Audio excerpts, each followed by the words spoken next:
En fait, quand on a été victime à répétition, on a ce qu'on appelle un trauma Mmh. complexe. Quand on a vécu un événement précis à caractère traumatique, on peut avoir ou pas un syndrome de stress post-traumatique. En général, après un événement à caractère traumatique, le risque de développer un syndrome de stress post-traumatique, c'est, entre, 20 et 40.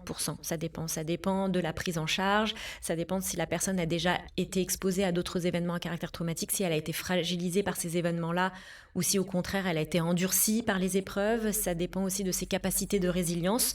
Donc c'est difficile à dire. Les parcours sont différents, mais quand même une violence qui, une violence qui est chronique, qui n'a pas de, si tu veux, quand tu es victime de violence dans l'enfance et qu'il n'y a pas de fin, tu as ce sentiment d'éternité, Mmh. tu as le sentiment que tu vas jamais, en fait, tu vas jamais t'en sortir, tu vas jamais t'en remettre.